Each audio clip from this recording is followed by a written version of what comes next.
Secreto, secreto, universo, secreto, secreto, secreto, universo, secreto, secreto, universo.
Apareció en Francia en 1350, su origen ha sido uno de los enigmas científicos y religiosos predilectos de creyentes y detractores.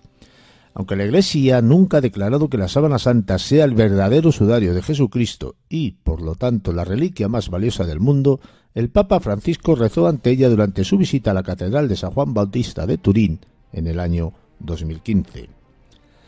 Atrae hacia el rostro y el cuerpo martirizado supuestamente de Jesús al mismo tiempo decenas de medios de comunicación de todo el mundo y decenas de miles de peregrinos cada año. Su descubridor nunca aclaró cómo se había hecho con ella, y su origen es uno de los misterios más enigmáticos de hoy día. La sábana santa es posiblemente la reliquia más estudiada de la historia y, sin embargo, sigue sin haber consenso al respecto.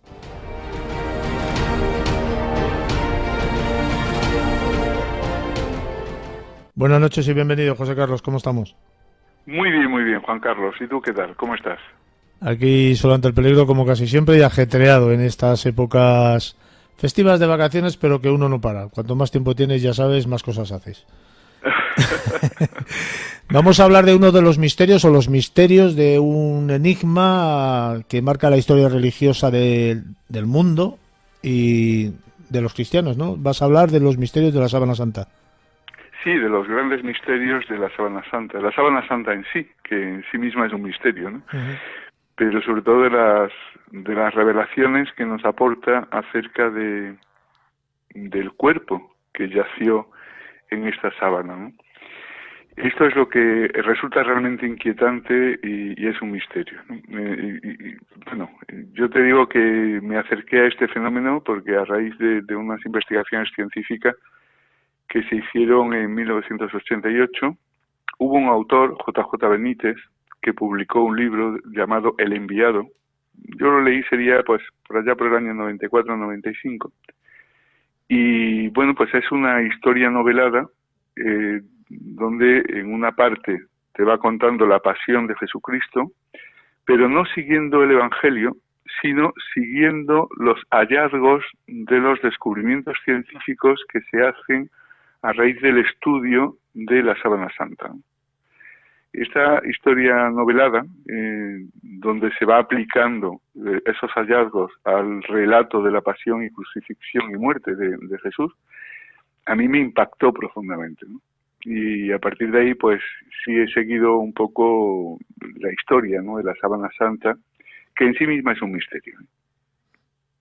te digo, a mí me encanta. Si te parece, yo no sé si nuestros oyentes están al corriente, imagino que sí, ¿no? Que la Sábana Santa, también conocida como el Sínode, se encuentra en una capilla de Turín, en la capilla de la Sábana Santa, que fue trasladada allí durante el reinado de Carlos Manuel I de Saboya, que la Sábana Santa perteneció a la familia Saboya hasta que fue cedida en 1983 al Papa, a la Iglesia Católica, y que, bueno, pues está ahí, ¿no? Y que ha tenido muchísimos problemas, ¿no? Aparece realmente cuando aparece la Sábana Santa. Y si tenemos constancia de la autenticidad de que esta es la sábana que envolvió el cuerpo de Jesucristo. Y te digo que ahí hay una larga leyenda, ¿no? La primera constancia fehaciente de la existencia de la Sábana Santa data del siglo X, del 944, que es trasladada a la Sábana Santa a Constantinopla, y con motivo de esto se le hace una gran recepción, y el asediano de Santa Sofía, de la Basílica de Santa Sofía, que era Gregorio Refrendario, pronunció un sermón laudatorio, ¿no? Dando gracias a Dios, ¿no? Por la llegada de la sábana. Entonces, ahí ya tenemos la constancia fehaciente, ¿no? Y sabemos que permanece en Constantinopla, por referencias, por ejemplo, de algunos cruzados que la mencionan, como por ejemplo Robert de Clary en el año 1203. Pero desaparece de Constantinopla. En el año 1205 hay un asalto a la ciudad, y hay una queja de otro cruzado, que es Teodoro Ángeles, ¿no? Protestando, y esto, fíjate que es un dato muy curioso, yo me quedo con esto, ¿no? Protestando ante el Papa Inocencio III, del asalto a la ciudad por parte de tropas pontificales o papales o cristianas, ¿no? En este caso, él habla de gente de Florencia, florentinos, ¿no?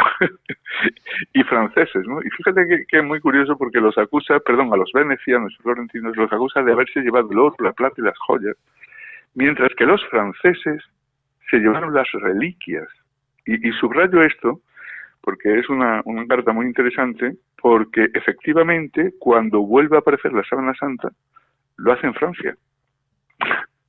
Y lo hace en Francia 2 siglos más tarde.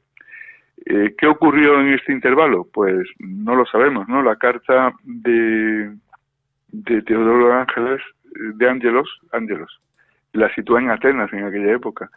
Y algunas teorías dicen que fue protegida no por los cruzados, sino por los templarios, ¿no? Y que efectivamente los templarios, nos consta que cuando cae el Temple y son citados y son juzgados en París, el tesoro, o lo que quedaba del tesoro del Temple, es llevado a París, ¿no? La orden es disuelta en el año, me parece que era, si mal no recuerdo, el 1314, y fíjate por dónde. La primera noticia de la exhibición de la Sábana Santa se produce en 1357 en Francia, ¿no? En la ciudad de Lirey. Entonces ya ahí lo situamos en Francia, ¿no? Después, ¿cómo llega de Francia? Ya ahí tenemos una constancia fehaciente de que la sábana que se halla actualmente en Turín estaba físicamente en 1357 en Francia, ¿no? Y a partir de ahí sí que está acreditado el itinerario de la Sábana Santa hasta llegar a Turín. Esto sí que está acreditado con muchas vicisitudes, porque nunca ha sido reconocida como la auténtica Sábana Santa, ni siquiera por la Iglesia Católica, a pesar de los pesares, ¿no? Y hay mucho que hablar ahí, ¿no? Cuando se exhibe en 1357 en Francia, hay un obispo que es Pierre d'Arcy, que denuncia ante el Papa la exhibición y la veneración de la Sábana Santa. Y entonces el Papa prohíbe la veneración. Y tenemos que esperar unos siglos hasta que más o menos se le otorga ¿cómo te diría yo?, la categoría, no ya de reliquia, sino de representación, que esto lo hace el antipapa Clemente VII, ¿no? Hacia 1369 accede al papado, ya a finales del siglo XIV, reconoce que puede venerarse la Sábana Santa, pero siempre declarando que es una imagen de Jesucristo, no que sea el auténtico sudario. Fíjate qué cosa más interesante. Bueno, pues a partir de ahí, los análisis que se realizan, hay un descubrimiento que yo creo que es crítico, que tiene una fecha muy española, 1898, ¿no? La pérdida de Cuba y Filipinas y todo esto, ¿no? En que, bueno, se permite fotografiar la Sábana Santa, y hay un fotógrafo aficionado que es Secondo Pia, que saca una foto y se da cuenta de que lo que está observando en el negativo de la foto es el positivo de la figura. Es decir, que la representación, imagen que hay en la Sábana Santa es un negativo. Y esto es uno de los grandes misterios, ¿no?, que rodean la sábana. ¿Cómo esta impregnación del negativo? No lo sabemos. Pero si te parece vamos a describir, porque la historia es muy apasionante, tiene mucho, ¿cómo te diría yo? Mucho que discutir, y se discute mucho, ¿no? Y hay detractores, hay defensores de la autenticidad de la Sábana Santa en base a este proceso y este viaje. Pero vámonos a lo que realmente representa, o la representación que existe en la Sábana Santa. Ahí lo que tenemos es la representación de la imagen de un hombre, de un varón. El lienzo mide 436 centímetros de largo por 110 de ancho, es decir que pensemos que son 4,36 metros. El cuerpo se deposita sobre una parte del lienzo y después, como si fuera un libro, la segunda parte del lienzo se vuelca sobre el difunto. Con lo cual se quedaría, digamos, como las tapas de un libro cerrando en la hoja lo que sería el cadáver. Es muy interesante el material de que está hecha la Sábana Santa, porque está hecha de lino, pero el lino tejido de una forma muy peculiar, que es en forma de espina de pez, una técnica que se llama orillo, y que era propia de Palestina en el siglo I. De hecho, se constata en excavaciones en algunas tumbas halladas del siglo I, en el Palacio de Verano de Herodes, en Masada, que este tejido, efectivamente, en esta época es el que se utiliza, ¿no? Otra cosa muy interesante es, cómo encontramos a un crucificado envuelto en lino, porque esto no es frecuente. Los crucificados, sabes tú que eran personas condenadas, criminales, y normalmente lo que se hacía era, los romanos, la costumbre romana, era mantener el cuerpo como exhibición de, de castigo o de prevención, ¿no?, ejemplarizante, para que los demás escarmentaran, ¿no?, en el tormento. Sin embargo, normalmente cuando eran desclavados o bajados, ¿no?, eran arrojados a fosas comunes, no tenían un enterramiento así propio. Nos dice el Evangelio que los discípulos de Jesús reclaman el cuerpo de Jesús y que Poncio Pilato se lo concede, ¿no?, y le concede el privilegio de poder enterrar a Jesús. Pues aquí tenemos algo extraordinario, ¿no?, el que un crucificado sea envuelto en lino y ungido, como ya veremos más adelante, por los restos que se han hallado en la propia Sábana Santa, ¿no? Pues esto ya por sí es algo extraordinario. Vamos a ir sumando datos, ¿no? Porque fíjate que esto que hemos explicado del tejido de lino en forma de espina de pez, orillo, que es propio del siglo I, contradice completamente la posibilidad de datación por carbono 14 que se hizo en 1988 y que situaba la edad de la sábana en torno al siglo XIII. Pues en el siglo XIII, en la Edad Media, no se utilizaba el lino en el enterramiento y mucho menos se conocía esta forma de tejido del siglo I. Luego ahí ya empiezan las contradicciones y empiezan las dudas. Bueno, la representación que tenemos ahí es de un varón que medía 1,78, que tenía entre 30 y 40 años y que pesaba 79 kilos de peso. Es decir, que coincide plenamente con la imagen que nos traslada el Evangelio. Fue flagelado en los dos costados y además por dos personas diferentes. Fíjate que hay una cosa muy interesante. Cuentan incluso el número de heridas del cadáver. 720 heridas. Le infligieron 120 latigazos y utilizaron para ello un flagelo de 6 cuerdas terminadas en un objeto punzante. De esto tomó muy buena nota. También por las marcas de sangre se constata que llevó un casco o una corona de espinas.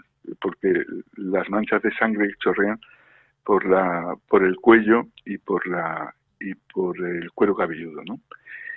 También se constata, fíjate, que llevó un gran peso sobre el hombro izquierdo, lo que ratifica, ¿no?, la historia de la subida al Calvario llevando la cruz a cuestas, y además se aprecian heridas en las rodillas, lo que ratificaría también las 3 caídas famosas del Evangelio, ¿no? Una de ellas que le ayuda a José de Arimatea, ¿no?, a levantar la cruz. Y además se aprecian, en contra de la iconografía clásica católica, ¿no?, se aprecian que los clavos, en lugar de estar atravesando las manos, están atravesando las muñecas. Lo cual parece que era práctica habitual, ¿no?, porque si tú clavas a alguien de las manos, no hay hueso que impida el desgarro de la piel. Es decir, que imagina 80 kilos colgados de las manos, rasgarían la piel y se desclavaría, acabaría desclavándose la mano. Pero si lo clavas en las muñecas, serían los huesos de la muñeca los que impedirían el que se desgarrara la piel y acabara desclavándose. Hemos de decir también que la técnica de crucifixión es un suplicio, es una tortura, en que el condenado muere entre tremendos dolores y estertores por asfixia. Esto poca gente quizá lo sepa, ¿no? Pero es una tortura terrible en el que, por la posición que adoptas, la fuerza que debe realizar el esternón para inhalar aire y poder respirar se hace cada vez más insoportable hasta que llega un momento de parálisis del músculo del esternón y por tanto se provoca la asfixia. Con lo cual, la lanzada que se le da a Jesucristo en la cruz, no es un acto de crueldad, como yo había entendido desde mi infancia, ¿no?, sino que es todo lo contrario, es un acto de piedad para acelerar la muerte, ¿no?, para impedir que siga el sufrimiento. Bueno, pues esto es lo que hay en la sábana. Bueno, a partir de ahí empiezan las grandes incógnitas, Juan Carlos. Y las grandes incógnitas es cómo se ha dibujado esa imagen en la sábana. Ahí es donde esa pienso yo es la gran pregunta, ¿no? Esa es la gran pregunta, porque lo que sí nos dicen los estudios que se han realizado, por ejemplo, es que la imagen no se ha reproducido por contornos definidos, es decir, no está dibujada. Tampoco se encuentra ningún rastro de pintura en la sábana. Con lo cual, si no ha sido dibujada, ¿qué ha impregnado esa imagen en la sábana? Lo más parecido en técnica pictórica que se puede aproximar es la técnica que utilizaba Leonardo da Vinci, que se llama el esfumato, ¿no? De hecho, algunos estudiosos es la transición de formas sin definir contornos. Esto es lo que hace Leonardo da Vinci. Pero claro, Leonardo da Vinci es un siglo posterior a la datación más optimista, ¿no?, de los estudios científicos realizados. Con lo cual, yo no, y aparte, si no existe rastro de pintura ni de pincelada, debemos descartar que esto esté dibujado, ¿no? ¿Qué puede haber dibujado esto? Bueno, pues los estudios científicos que más se han aproximado a esta pigmentación amarillenta, fíjense una cosa muy curiosa, ¿no? La imagen se produce por una pigmentación amarillenta que solo afecta a la superficie del tejido, no lo atraviesa. Es como cuando hacemos una tostada, ¿no? que solo se tuesta la parte que está expuesta al calor, ¿no? Pero la otra parte, si no la expones al calor, no se tuesta, ¿no? Pues igual, ¿no? Solo la superficie de la sábana. A diferencia de las manchas de sangre que sí existen en la sábana, que esas sí atraviesan el tejido completo. Fíjate qué cosa más curiosa, ¿no? Y además, otro dato más curioso, la impregnación de la imagen es más intensa en el rostro que en el resto del cuerpo. Vamos sumando detalles, ¿no? Bueno, pues ni que decir tiene pues que muchos han intentado reproducir una técnica de imagen que se aproxime a lo que aparece en la Sábana Santa. Y quizá lo más aproximado ha sido, bueno, pues el dibujo a través de un láser con radiación ultravioleta. Pero claro, no cabe pensar que en el siglo XIII, XIV hubiera posibilidad de usar un láser de radiación ultravioleta, ¿no? Esto es absolutamente impensable, ¿no? Por lo menos a nivel terrenal. No, a nivel terrenal, pero aparte, independientemente de esto, ¿no? Tú puedes producir un punto con esa pigmentación amarillenta que aparece en la sábana santa, pero elaborar una figura, y además, y esto es muy interesante, tridimensional, no existe todavía hoy, a día de hoy, una técnica que pueda reproducirla. Luego, en sí misma, ya la propia imagen es un misterio que no podemos resolver, ¿no? Claro, a esto vamos a sumar, bueno, antes de dar la campanada final, Juan Carlos, que quiero dar la campanada final. ¿Qué más observamos? Observamos que el cuerpo, por ejemplo, tiene restos de mirra y aloe, que eran los ungüentos, ¿no?, que utilizaban para enterrar a los muertos en Oriente Medio. Pero además una cosa muy, muy, muy interesante, y es que descubren polen de 58 plantas en la sábana. 58 plantas, de las cuales 38 de ellas no son europeas y 17 de ellas son específicas de Jerusalén. ¿Cómo se puede falsificar esto? Es muy difícil, seguro. Esto, bueno, yo no es que sea muy difícil, sino que además estaríamos otorgándole la razón, o al menos un alto grado de verosimilitud, a la historia del periplo, del itinerario que la tradición otorga a la sábana santa, ¿no? De cómo, en principio, pues es trasladada a instancia de un rey, que es el rey Abdaro de Armenia, en el siglo I, de ahí es trasladada a Constantinopla, pues ahí tenemos Jerusalén, Armenia, Constantinopla, Francia, Italia, y a través de todo esto podemos, digamos, rastrear por el polen los sitios donde ha estado. Es que es algo increíble, ¿no? Y hay quien lo ha hecho. También sabemos que, por ejemplo, la sangre del difunto era AB positivo y que presenta, y esto no se puede tampoco falsificar, ni puede ser obra de un pintor. Se han detectado en estas manchas de sangre altas dosis de bilirrubina, que la segrega el cuerpo en estados de límite, ¿no?, de sufrimiento, lo que se corresponde con una persona que ha sido torturada, ¿no? Es decir, no se ha podido reproducir la técnica, ni muchísimo menos podemos explicar cómo se ha realizado. Pero bueno, te dejo la traca para el final, ¿no? Bueno, la única explicación plausible es que hubiera una irradiación de energía desde el propio cuerpo hacia el exterior. ¿De qué tipo? No lo sabemos, en absoluto. Pero hay otra cosa aún más, yo no sé si decirte grave, preocupante, misteriosa. Perdóname, José Carlos, y radiación que tú dices es lo que daría sentido o explicación a la impregnación de la sábana, ¿no? Efectivamente, efectivamente. Esta irradiación de energía. ¿De qué tipo? No lo sabemos. Pero cuidado, porque ya en otros programas tú y yo hemos hablado de que no solo somos materia, sino también energía. Y no hace mucho, además. Y no hace mucho, correcto. Entonces, estamos dentro de lo que ahora nos están mostrando determinados estudios científicos y la física cuántica, y que, bueno, no somos solo materia, sino también energía. Aquí podríamos también mencionar, perdóname que te interrumpa, que no tiene nada que ver con el tema que estás hablando, la combustión espontánea humana. Sí, pero ahí produciría una quemazón por calor, que no tiene nada que ver con lo que estamos observando. Sí, pero esta combustión humana se produce a través de un aumento de temperatura bestial del cuerpo que no se sabe de dónde proviene, por lo tanto energía también, que es donde yo quería llegar. Ah, vale, ya, entiendo. Pero no es el caso que nos ocupa ahora, sino que es totalmente distinto. Bueno, es totalmente distinto, aunque tenga el mismo principio o el mismo posible principio, que hay muchas cosas que desconocemos y ante las que tenemos que reconocer humildemente que aún no estamos preparados para comprender. Bueno, la traca final, en definitiva, era que solo se puede producir a través de una irradiación de energía, que ahí casaríamos con esa gran luz, ¿no?, que se habla de la resurrección.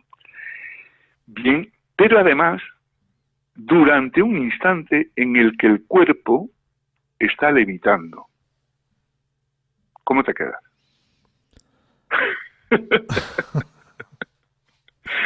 Claro, y dice, bueno, ¿y esto quién estaba allí para afirmarlo? ¿Esto quién estaba allí para afirmarlo? De todas las maneras solemos buscar explicaciones que den sentido a muchas cosas que conocemos, ¿no? Ajá. Bueno, yo te digo, la explicación que se da para esta afirmación tan rotunda es bastante sencilla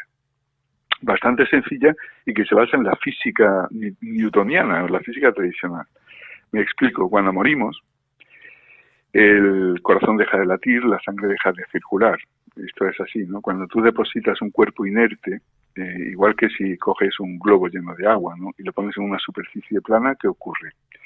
Que el peso del cuerpo produce un aplastamiento en la base. Uh-huh. Exactamente igual ocurre en el cuerpo, ¿no? Si tú depositas un cuerpo inerte sobre una superficie dura, como puede ser una losa de mármol, se produce un aplastamiento por el peso. Con lo cual, digamos que el contorno de la parte que está en contacto con la zona dura se achata, se aplana y se ensancha, ¿no? Uh-huh. Pues esto es justamente lo que no ocurre en el cuerpo que aparece representado en la sábana. No hay aplastamiento, es decir, que eso justificaría que estuviera levitando, ¿no? Correcto. La única explicación física plausible para eso es que el cuerpo no estuviera apoyado y estuviera levitando en el momento en que se produce la irradiación de energía. Bueno, la datación que se nos ha dado del siglo XIII por parte de las tres universidades o escuelas que la han investigado, una Politécnica de Zúrich, la Universidad de Oxford y una Universidad de Arizona, han sido muy discutidas. Han sido discutidas por Raymond Rogers porque él habla de que entre los restos, primero que hubo muy poco tejido de prueba y segundo que entre los restos aparecían fibras de algodón que no son originarias de la tela, no son propias de la tela original, que ya hemos dicho que es de lino, y él lo atribuye pues a que hubo un incendio que afectó a la sábana, me parece que fue en 1532, y parte de la sábana fue reparada por las monjas clarisas, ¿no? Entonces, bueno, pues en esa reparación puede encontrarse la justificación de que, bueno, no lo sé, esto ya queda dentro de... Lo que sí veo, vamos, dentro de las hipótesis, porque esta es fabuloso, ¿no? Aquí está para escribir libros y libros, ¿no? Estamos hablando de leyendas maravillosas. Quien sí sacó muy buen partido de todo lo que estamos hablando fue Mel Gibson en la película de La Pasión. Muy buena. Que ahí él se basó precisamente en los descubrimientos de la Sábana Santa para elaborar una pasión ajustada a lo que estamos hablando. Pero hasta detalles nimios que son propios de la anatomía forense, como que en una de las caídas de Jesucristo, uno de los soldados romanos, para obligarlo a levantarse, lo agarra de la barba y le tira hacia arriba, arrancándole un mechón de la barba, ¿no? Y esto aparece en la película de Mel Gibson, ¿no? Qué cosa maravilla. También aparecen los látigos estos de 6 colas con las puntas metálicas, que es una de las escenas más terribles de la película, ¿no? Que tú sabes que además, rodando la película, le pusieron una tabla al actor, a Jim Caviezel, en la espalda, y en algunas se escapó algún flagelo y lo hirió en la espalda. Sí. Bueno, fue una cosa increíble, ¿no? Y fue además muy protestada la película por la comunidad judía, porque se le acusa. A mí, como película, crueldad. Claro, es claro que es casi salvaje, pero a mí la película está muy bien hecha. Claro, la película está fantástica, vamos, es una gran película. Pero bueno. El que no la haya visto que la vea, y el que tenga sensibilidad, pues que la vea con cierto reparo. Sí, porque muchas veces vemos la imaginería de Semana Santa, vemos los pasos, nos quedamos en la representación artística y estamos tan acostumbrados a la religión cristiana, al catolicismo, que vemos a una persona en la cruz y no somos conscientes de lo que estamos viendo. Estamos viendo una persona en un potro de tortura, en definitiva, ¿no? Que está en un momento agónico. Después sublimar la muerte porque es la promesa de la resurrección y la vida eterna, y la entrega del Cordero por amor, y todo esto pues es algo que se racionaliza, ¿no? Uh-huh. Pero es muy duro, muy duro. Hay una novela de Pears Book, se llama Bambú, donde un coreano está siendo catequizado porque quiere casarse con una cristiana, y le dice el coreano al sacerdote jesuita con quien da catequesis, ¿no? Dice, no entiendo que adoréis a un Dios tan cruel, ¿no? Tengáis una religión tan cruel, ¿no? Y dice, ¿cruel? ¿Cruel por qué? Dice, ¿cómo? Vamos a ver. Tú piensas ahora en el budismo y ves a una persona sonriente con la barriga llena, feliz, ¿verdad? Y piensas ahora de pronto, desde la perspectiva oriental, en un crucifijo, en un señor que está en un potro de tortura, crucificado y en posición agónica, ¿y cómo entiendes eso? Uh-huh. Eso lo entendió muy bien Antonio Machado en su poema de la Saeta, ¿no? Cuando dice, no quiero al Jesús del Madero, sino al que anduvo en la mar, ¿no? La adoración a la resurrección, que es la promesa no la evidencia de la vida eterna, ¿no? Y ahí está muy bien, ¿no? Pero bueno, esto da para mucho. Bueno, pues ya yo doy por hecho que José Carlos Aranda Aguilar cree en la Sábana Santa, ¿no?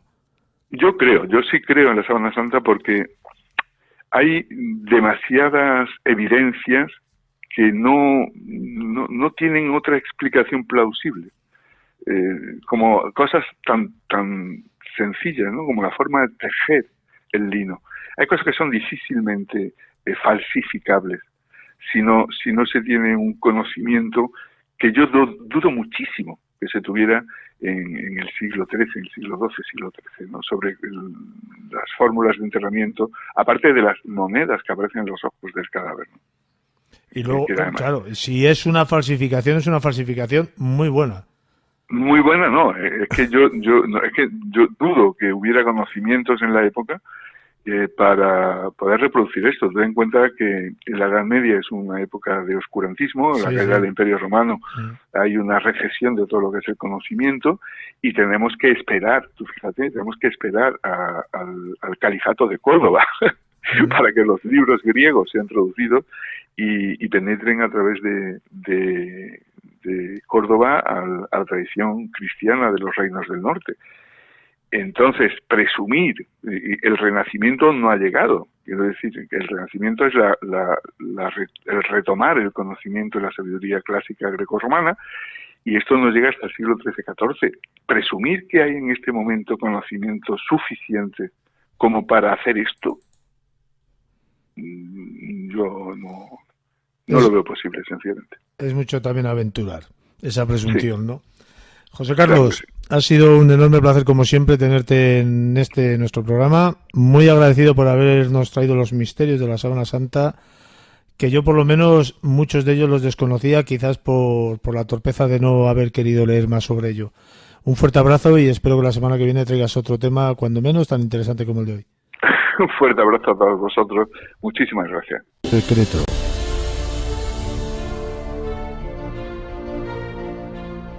El factor del tercer hombre ha sido experimentado por innumerables supervivientes en condiciones extremas de todo el mundo. Por lo general ocurre cuando alguien se encuentra solo en una situación de supervivencia desgarradora, aunque a veces se trata de una experiencia compartida con otros supervivientes, como en el caso personal que hoy Iván Torregrosa nos trae al programa.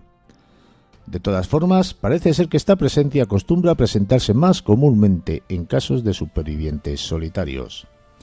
A veces solo es la sensación de una presencia que te ayuda casi de un modo intuitivo.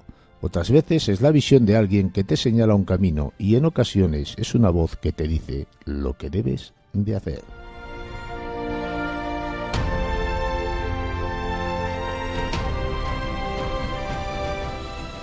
Iván, buenas noches, bienvenido. ¿Cómo estamos hoy? Muy bien, muy cómodo, en zapatillas y en tu casa aquí sentado en el sillón. Genial. Un placer que vuelvas a participar en nuestro programa. ¿Qué temas interesantes nos traes hoy a El Universo Secreto? Los temas son todos interesantes. Os voy a traer un tema que mucha gente se va a sentir seguramente identificado, porque es misterioso, pero no es tan extraño. Es el factor o síndrome del tercer hombre. ¿Te suena? Sí, sí. Perfecto. Bueno, pues este factor o este síndrome, los americanos lo llaman factor, nosotros diríamos síndrome, es presentir la presencia de alguien más en casos extremos, en casos de supervivencia extrema, en casos de soledad extrema, en casos de aislamiento extremo o en casos o en situaciones en las que una persona es llevado o ella misma se ha llevado a un límite del que parece que por sí misma no puede salir. Es más común de lo que parece. Mucha gente, en algún grado, mayor o menor grado, esto le ha ocurrido. No siempre se suele contar, no se suele relatar, pero de una manera u otra a mucha gente le ha pasado. Entonces, gente conocida, ¿no? Para ir muy rápidamente, ir directamente a Shackleton, ¿no? En su intento de cruzar el Antártico, en su viaje, bueno, esto habría que contarlo más despacio, pero bueno, da igual, en su viaje a Georgia del Sur, que iba en compañía de algunos de sus hombres, cuando llegaron a esta isla para luego ya poder salvar al resto de la gente que dejaron no abandonados, sino esperándoles en cierto lugar del Antártico, pues tuvieron que hacer una travesía de unos 51 kilómetros por una isla, habiendo llegado ya en unas condiciones muy extremas, muy cansados, después de grandes tempestades y haciendo una travesía prácticamente imposible. Cogió a dos de sus hombres, los que mejor se encontraban, para hacer esta travesía. Bien, él en su diario cuenta que siempre, no desde el principio, pero desde algún momento, cuando ya se lo empezaron a pasar mal de verdad, se sintió en la compañía de una cuarta persona, en su caso, porque eran tres, ¿no? Otra persona más. Este es el personaje, ¿no?, del que estamos hablando, el tercer hombre. Cuando llegaron al destino que querían llegar, al puesto ballenero, para salvar al resto de sus compañeros, comentándolo con estos dos que le acompañaron de verdad, dos de sus hombres, también ellos dijeron que habían notado esa presencia. O sea, que parece ser que es una presencia que, bueno, si bien es individual, también puede ser colectivo en algunos casos. Este fenómeno, el factor del tercer hombre, ocurre sobre todo en montañeros, en gente que ha estado en los árticos, ¿no? Se ha calculado que más o menos un 80% de los casos, pero no siempre es así. Le ha ocurrido a submarinistas, le ha ocurrido hay un caso famoso de Ron Di Francesco, ¿no? Uno de los supervivientes de las Torres Gemelas, que contracorriente, contra todos los consejos que le estaban dando después del impacto de uno de los aviones en una de las torres donde él estaba trabajando, todos sus compañeros decidieron irse a la azotea de la torre donde él estaba, y él sintió, escuchó e incluso notó los tirones de este síndrome, de este factor, de esta tercera persona, que le decía que no, que mejor que bajase por las escaleras, encontrándose él en un piso cercano, creo que fue en el piso 79, que mejor que bajase por las escaleras en contra de todo pronóstico, en contra de todos los consejos de la gente que estaba por allí, porque aquello ya estaba ardiendo y el edificio estaba en las condiciones que sabemos que estaban bien. Pues él llegó en poco menos de una hora, llegó abajo, habiendo sorteado todas esas dificultades, y se salvó. Lógicamente, bueno, sabemos por desgracia que aquellas personas que fueron a la azotea para esperar ser rescatadas no sobrevivió ninguno. Entonces él dice eso, que notó esa presencia. Yo voy a contar un caso particular, no lo he contado nunca de una forma tan llevada al contexto. Lo voy a contar y espero que la emoción no me embargue y que me mantenga frío, ¿no?, en el relato. Bien, yo hace muchos años, cuando yo comencé a volar, la audiencia ya, bueno, los que no me hayan escuchado antes, los que sí, yo soy tripulante de cabina, he volado durante más de 30 años en muchísimos aviones. Bueno, pues esto ocurrió hace casi 30, ¿no? Yo apenas, no recuerdo bien si llevaba apenas un año volando, yo no era sobrecargo, yo era un tripulante de cabina de los que van atrás, en la cola del avión. Tuvimos despegando, no voy a decir el nombre de la compañía porque es una compañía que sigue en activo, y hace casi 30 años las noticias que ocurrían en aviación, los incidentes, los accidentes como fue que ocurrían en avión, no tenía la divulgación que tienen ahora. O sea, un borracho que se pelea con un tripulante de cabina no era noticia entonces como lo es ahora, ¿no? Con cualquier tontería que pasa en los aviones ahora trasciende, entonces no era tanto. Bien, pues despegábamos de Tenerife, en donde vivo, y nos dirigíamos a Manchester, pero a mitad de camino, bueno, un poco antes de la mitad de camino, tuvimos un incendio en el avión, un fuego real a bordo. Un fuego real a bordo es lo peor que puede pasarle a un avión y a su tripulación y a su pasaje volando, sobre todo, pues como estábamos volando encima del Atlántico en dirección norte. Bien, tuvimos un fuego real a bordo de la parte delantera del avión, yo estaba en la parte trasera y vi pues una humareda que es muy característica en el avión cuando se produce como una especie de torbellinos de humo. Y la persona que en ese momento pues era el sobrecargo, digamos, era el jefe de la tripulación de cabina, pues estaba delante, ahí en el avión, con un ataque de pánico temblando. Estamos hablando de un Boeing 737, los tristemente famosos Boeing 737, que ahora mismo han paralizado uno de los modelos, pero yo hablo de un modelo bastante más antiguo, del 300. Esto apenas ya si queda ninguno volando. Un avión, por otro lado, muy fiable, muy bueno, que estuvo en muchísimas compañías durante muchos años. Tuvimos un incendio en la parte delantera, en uno de los hornos delanteros del avión, y se produjo pues este incendio, que era un fuego eléctrico en el sentido de que el avión se llenó de humo, pero el fuego en sí estaba focalizado en el horno y en el cableado que iba por dentro del avión, dentro de los paneles hacia atrás. Bien, yo veo la situación desde atrás. Este no es un avión muy largo, tiene apenas, no llega a 30 metros más o menos tenía. Me voy corriendo hacia adelante, veo la situación que estaba, veo la persona que tenía que hacerse responsable de esa zona con ese ataque de pánico. Hay que recordar que en situaciones extremas, los ataques de pánico, la reacción que uno pueda tener no es previsible. O sea, hasta que no te enfrentas a una situación así, no sabes cómo vas a reaccionar.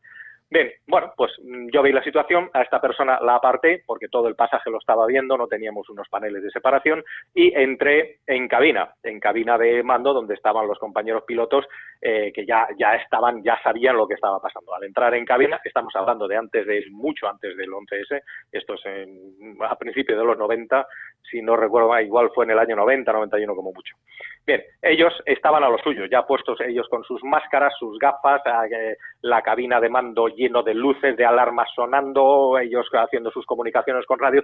Por lo tanto, yo comunicar con ellos fue no imposible, sino completamente inútil intentarlo, ¿no? Porque ellos estaban a sus cosas.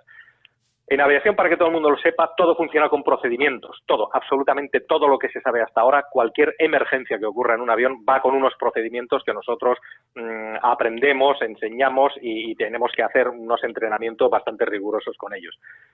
¿Qué pasa? En ese momento nos faltaba un tripulante. Uno de los tripulantes, que era la sobrecargo, estaba bajo los efectos de un shock que no pudo superar. Ella estaba temblando, mirando al vacío y estaba apartada. Por lo tanto, yo me encontraba solo delante con toda esa situación. Mi otro compañero, éramos solamente 3 en ese avión, 3 tripulantes de cabina, como el procedimiento manda, se tenía que quedar atrás.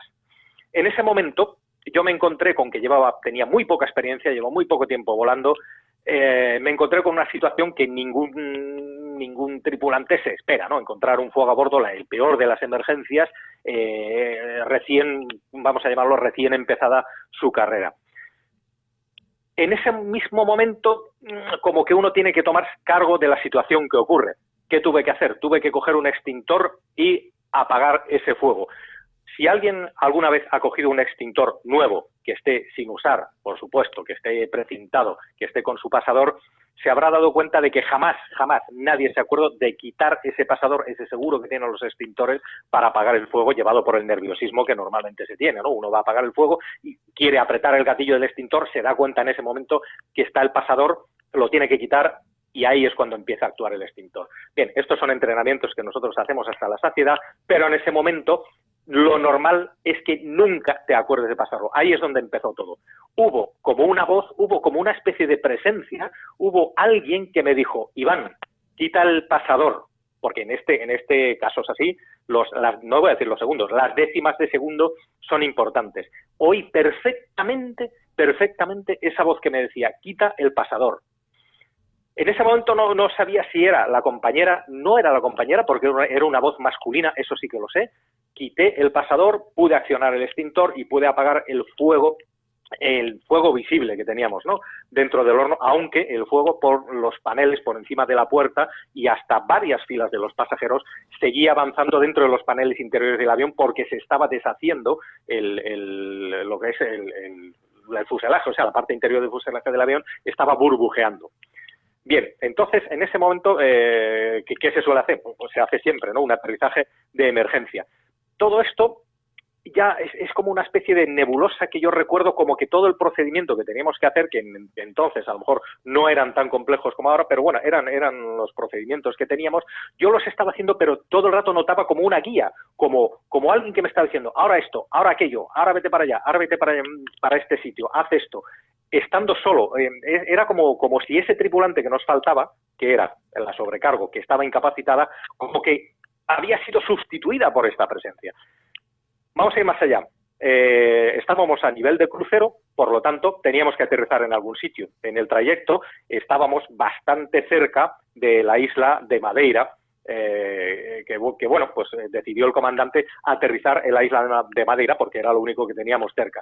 En estos casos lo que hace el avión es unos círculos, una especie de vuelo circular hacia abajo, como una especie de... bueno, sí... bastante inclinado, con bastante ángulo, un aterrizaje bastante rápido, ¿no? En estos casos pidiendo la pista. Cuando conseguimos aterrizar hubo que hacer una evacuación. No habréis escuchado mucha gente que haya tenido una evacuación. Pues bueno, nosotros sí la tuvimos que hacer porque el avión estaba ardiendo. De hecho, aún seguía ardiendo por su parte, por el interior del fuselaje. En la toma que hicimos en la pista, como es una pista bastante corta y bastante peligrosa para quien conozca este aeropuerto, el tren de aterrizaje se hundió porque llevábamos demasiado peso con el combustible que todavía no habíamos consumido y el comandante no perdió el tiempo echando ese combustible. Tuvimos un aterrizaje bastante duro, el avión se destrozó bastante con fuego, hubo que hacer una evacuación. Me acuerdo que yo aterricé en el transportín. El transportín es el lugar donde ocupamos los tripulantes de cabina para aterrizar. Ocupé el transportín delantero al lado de mi compañera incapacitada, pero yo seguía notando la presencia de esa persona que estaba ahí. Y ahora es cuando viene lo más, digamos, lo confuso, ¿no? de todo lo que me pasó. Al iniciar la evacuación lo que hay que hacer es abrir la puerta, se despliegan estas rampas inflables que muchos habréis visto ya en muchas escenas, y la gente pues tiene que ir saltando por esa rampa, deslizándose por ella y terminar en la pista. Bien, yo no recuerdo exactamente si yo estaba arriba en la puerta echando a la gente del avión o si estaba abajo ayudando a la gente. La norma dice que siempre hay que coger al primer pasajero que baje, que se quede donde termina esa rampa inflable en la pista, que se quede ahí para sacar a la gente, porque normalmente los accidentes y los traumatismos se producen en ese final de la rampa donde se producen montoneras de gente, ¿no? La gente resbala, las rampas de los aviones no resbalan tanto como parece, al revés, llevan una cinta de frenado para que uno no salga disparado, ¿no? Cuando llega al final de la rampa, ahí se producen montoneras y es donde se producen los accidentes, las fracturas y las contusiones. Entonces siempre tiene que haber alguien ahí sacando a la gente para que el siguiente que llegue no se choque con el que está ahí. Bien, pues yo no soy capaz de recordar si yo estaba arriba en el avión o abajo en la rampa. Era como si esa persona que me estaba ayudando era como si fuese parte de mí, como que me había bilocado, vamos a llamarlo así, o estaba arriba o estaba abajo. Pero los recuerdos que tengo son de ambos sitios. Yo recuerdo estar abajo ayudando a la gente y recuerdo estar en la puerta arriba del avión desalojando a la gente. O sea, absolutamente bueno, esto podrá tener muchas explicaciones. Al mismo tiempo, sí, estás diciendo. Sí. Puedo recordar perfectamente imágenes, viendo desde arriba, desde la puerta,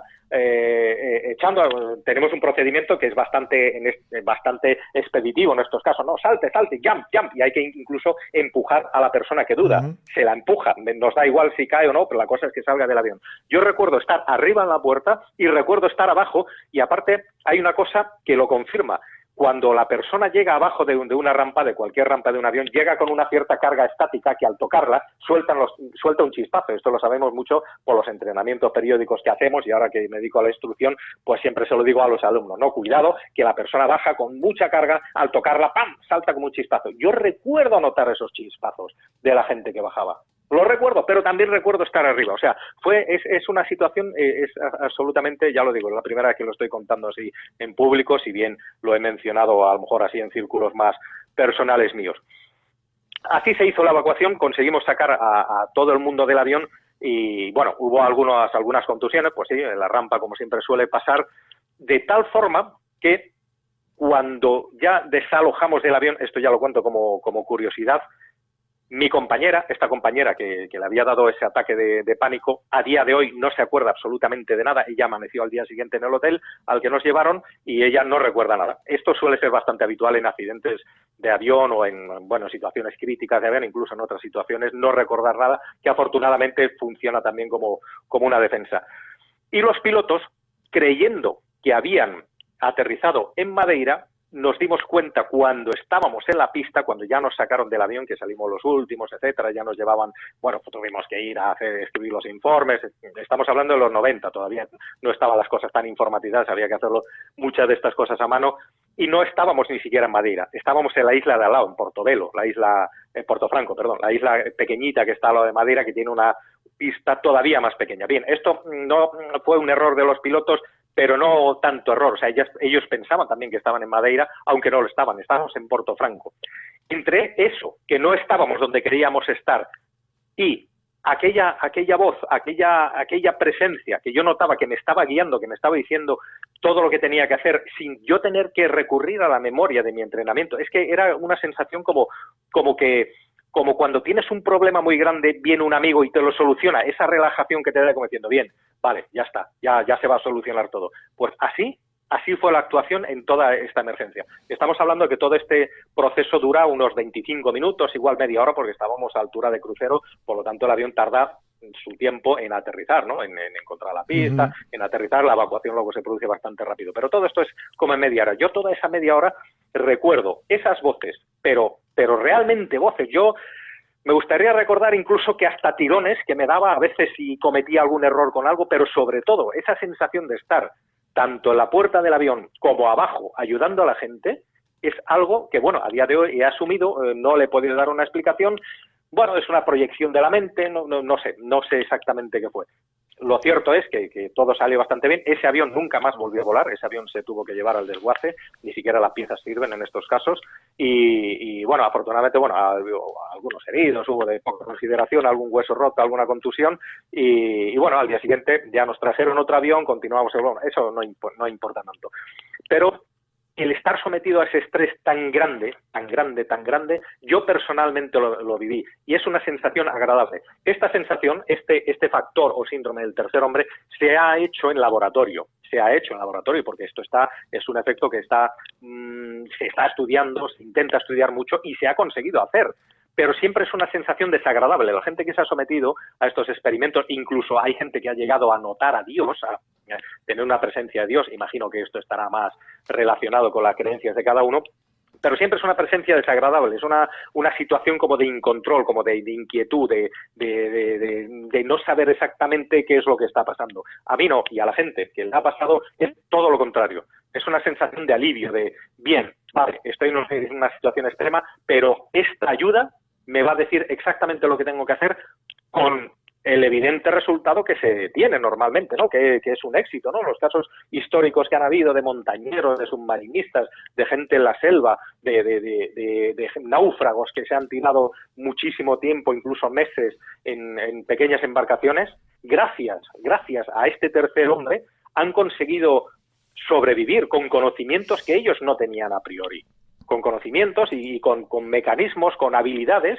que gracias a este tercer hombre en ese momento han escuchado, han notado y les ha servido para sobrevivir. ¿Qué misterio tan grande habrá? Habrá gente que piense, pues que tenemos un ángel de la guarda, qué mejor representación del ángel de la guarda que este sería, ¿no? O tenemos alguna capacidad mental como la superfuerza. Hay gente, todos lo habréis escuchado, ¿no? Que madres en caso de accidentes han llegado a mover un coche para salvar a su hijo de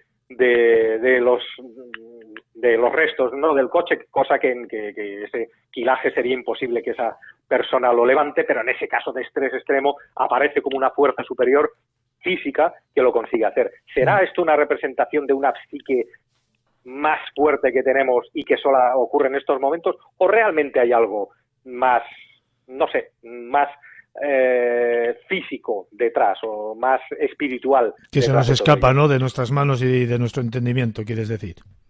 Sí, exactamente, que se nos escapa completamente, pero yo no creo que sea 100% toda una función cerebral, es imposible. Tiene que ser una conjunción, ¿no? De varios factores. Mira, por ejemplo, te diré que la imagen que tengo yo que esto sí que me acuerdo perfectamente, cogiendo el extintor. Los extintores de los aviones están ubicados en ciertos sitios donde los tripulantes sabemos que están.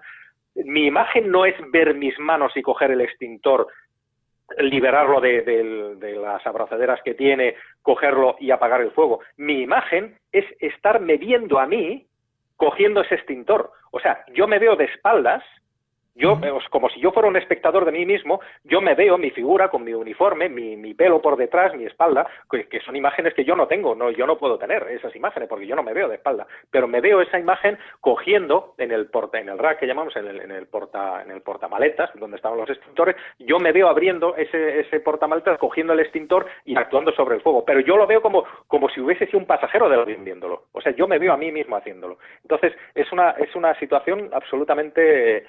No sé, esa especie de proyección mental propia es muy difícil de explicar como una capacidad, una función mental. Iván, ha sido un enorme placer tenerte en nuestro programa, te estoy muy agradecido por ello, espero y deseo que la semana que viene traigas un tema tan interesante como este, aunque no sea desde la parte personal como nos has traído hoy. Muchas gracias por todo. Pues nada, ya sabes, aquí estamos para lo que sea necesario. Un gran placer como siempre, nos seguimos escuchando. Secreto.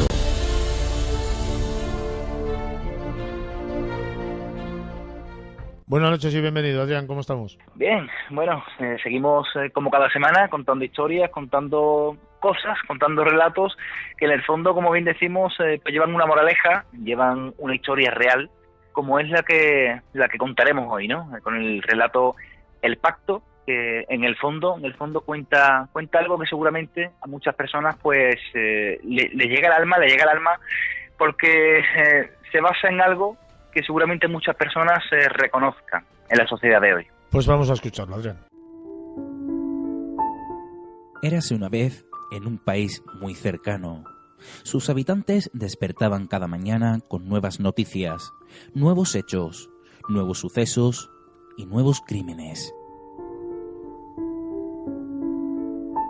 3 adolescentes, 3 chicas de entre 14 y 15 años, llamadas Tania, María y Daniela, esperaban ansiosas la llegada de aquel viernes 13. Tenían planes, pero sobre todo querían pasarlo bien. Se dirigían hacia una discoteca que se encontraba en el pueblo de al lado. Tenían que cruzar un largo camino y es ahí donde se les perdió la pista.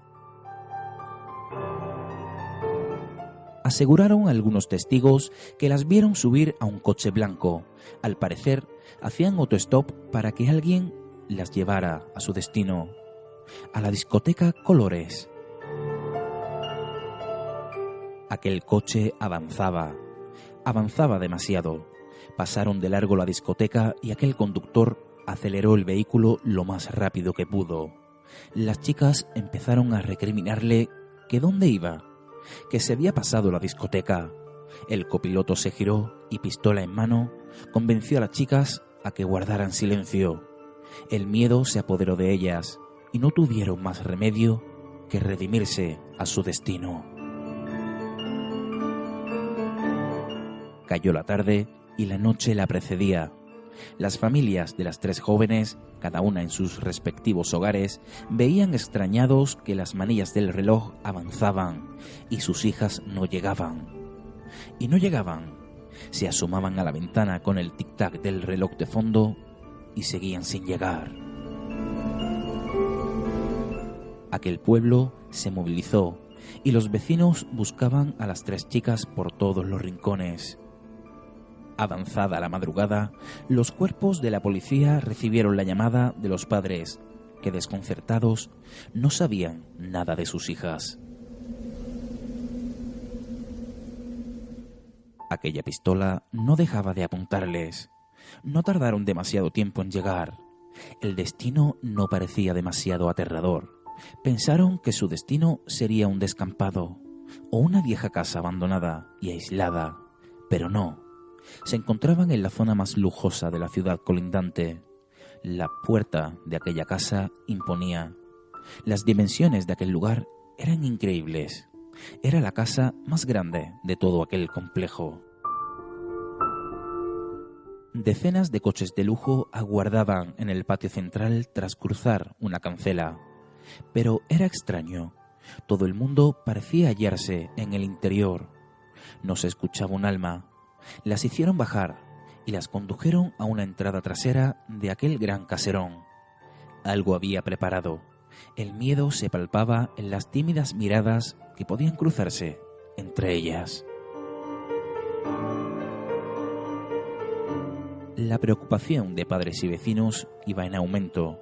La desesperación se apoderó de las personas allegadas que buscaban sin cesar a sus chicas. La madrugada avanzaba y no había ninguna pista. Sabían que no habían llegado a la discoteca. Allí nadie las vio. ¿Dónde estaban? El escenario tras el umbral de aquella puerta era raro. Una luz rojiza iluminaba aquella sala. Había silencio, pero había personas, decenas de personas, todas en pie. Era tal el miedo y la confusión que no tenían fuerzas ni para gritar. Había 3 grandes sillones, preparados para la ocasión. Las obligaron a sentarse y aquellos 2 hombres cumplieron su cometido. Se marcharon y así finalizaron su trabajo. Todos los asistentes allí reunidos portaban unas máscaras que, una vez se marcharon los 2 raptores, se desprendieron de ellas. Las chicas no salían de su asombro al comprobar que reconocieron a muchas de las personas que allí se dieron cita. Políticos, grandes personalidades y demás caras conocidas que en cierto momento habían visto en televisión. Alguien con una cámara y un trípode se colocó delante de ellas. Parecía haber algún plan y al parecer querían grabarlo, inmortalizarlo por algún motivo. Pero todo iba más rápido de lo que preveían las 3 adolescentes. Comenzaron a desnudarlas y a amarrar sus extremidades a aquel gran sillón reclinable. Lubricaron sus partes íntimas y seguidamente 7 elegidos de entre aquel grupo de personas fueron pasando por delante de ellas. Todo parecía responder a un rito extraño. Todos miraban. Nadie hablaba. Tania, María y Daniela se temían lo peor al ver que aquellos hombres se desnudaban y se acercaban hacia ellas.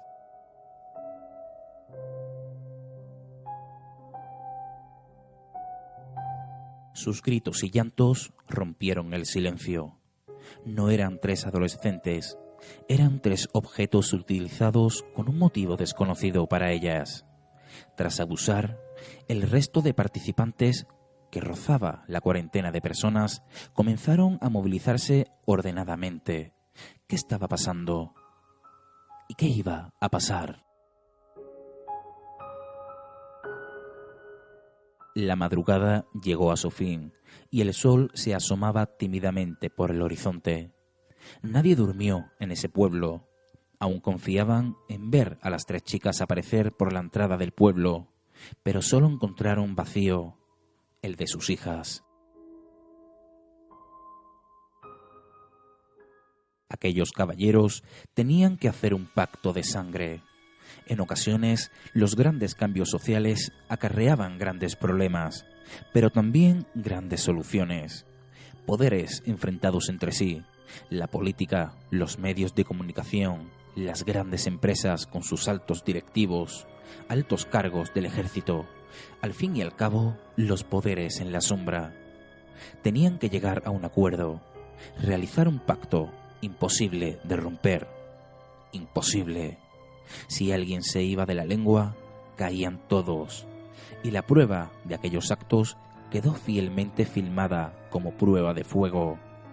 Por supuesto, acabar con la vida de las 3 adolescentes culminaba la velada, pero no de cualquier forma, no de una manera rápida, ya no por el sufrimiento de las jóvenes, sino por la simple participación de cada uno de los allí reunidos.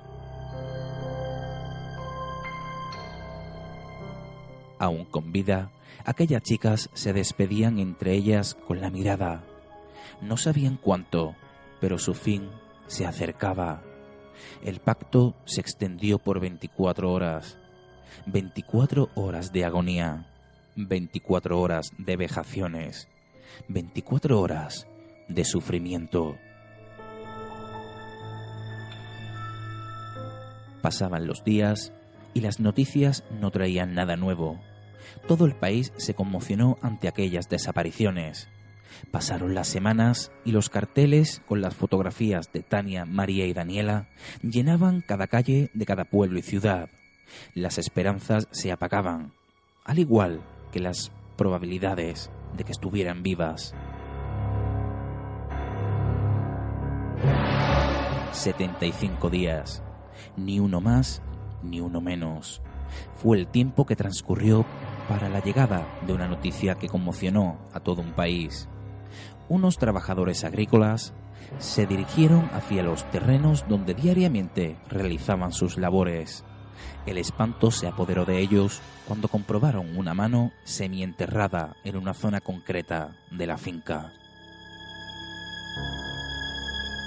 Salieron espantados y denunciaron a los cuerpos del Estado la situación. Horas más tarde, patrullas de agentes se personaron en el lugar. Los agricultores aseguraron que aquella mano pertenecía a un hombre, pero al excavar en el terreno, los forenses y la policía no salieron de su asombro al descubrir los cuerpos de lo que parecían 3 chicas, en un avanzado estado de descomposición.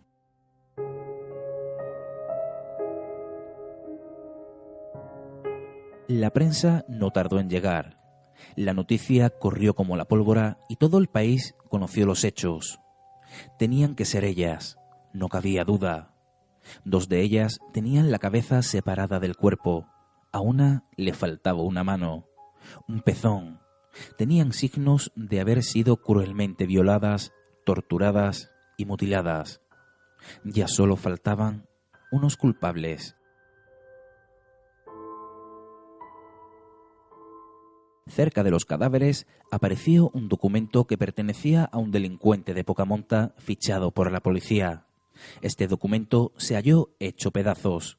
Tenían algo, una pista a seguir, y seguidamente actuaron. Todo pasó muy rápido.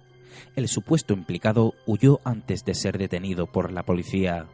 A su vez, un segundo culpable fue relacionado con el caso. El primero huyó y siguió en paradero desconocido durante mucho tiempo. El segundo pareció asumir la autoría de los crímenes sin ninguna discusión. Todo muy extraño. Entretanto, un valiente periodista se metió de lleno en el caso, tanto que volcó su vida y su profesión a perseguir la verdad, y al parecer la encontró. La verdad era peligrosa, muy peligrosa, demasiado. Durante años peregrinó junto con uno de los padres de aquellas chicas por televisión y por los juzgados. Pero el poder en la sombra es más fuerte que cualquier denuncia, peregrinar o verdad.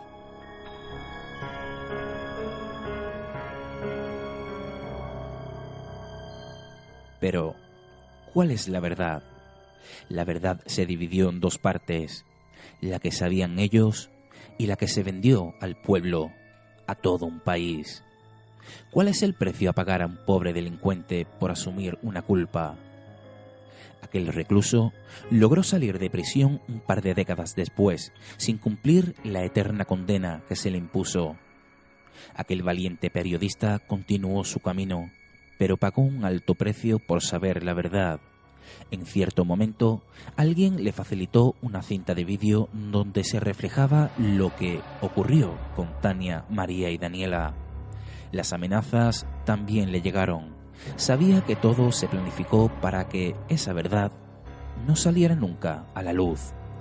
Prensa, política, cuerpos de seguridad del Estado, todo estaba conectado con el mismo secreto, con el mismo pacto.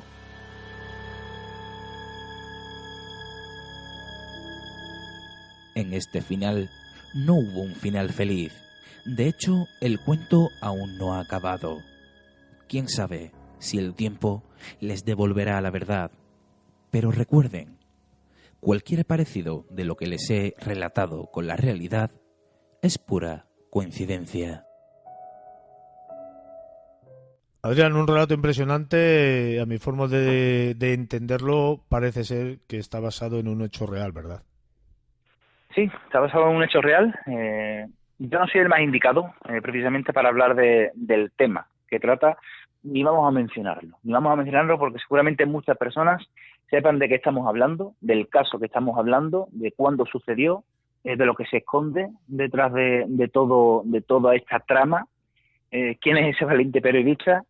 Pero aquí estamos hablando, Juan Carlos, de casos que ocurren, de desapariciones de menores, de personas adultas, en definitiva, la amalgama de desapariciones que existen en nuestro país y en otros países, porque esto es universal, por desgracia, desaparecen muchas personas al cabo del día, al cabo de los meses, pasan los años, no se sabe nada de ellas, y ese es algo que no tomamos conciencia en muchas ocasiones, pero hay muchas familias, y seguramente nos estén escuchando muchas personas de distintos lugares, que si no han perdido a alguien, conozcan a personas que hayan sufrido la pérdida de un ser querido, de un amigo, de un vecino, de un familiar lejano, y es un mal que acecha, que está ahí, y que no sabemos, ¿no? Desapariciones misteriosas que ocurren y no sabemos realmente qué es lo que se esconde, ¿no? Detrás de todas estas desapariciones, de un día para otro dejamos de ver a esas personas, ¿no?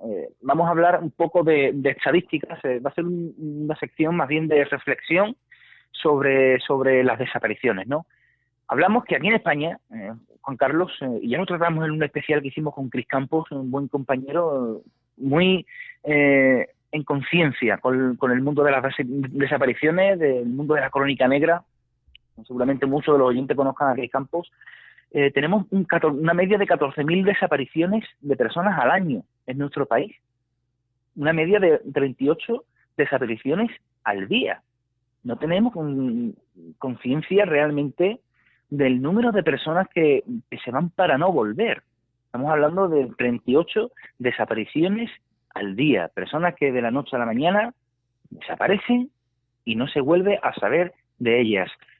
Desgraciadamente, de muchas de ellas sí se vuelve a saber, pero aparecen muertas o en un estado que poco deseable, ¿no? Para los amigos, los familiares, tantas desapariciones, ¿no? Pero como bien sabemos, Juan Carlos, los medios de comunicación, ¿no? La prensa escrita, las radios, las televisiones, son unos pocos casos, ¿no? Son los que acaban siendo difundidos por los medios de comunicación.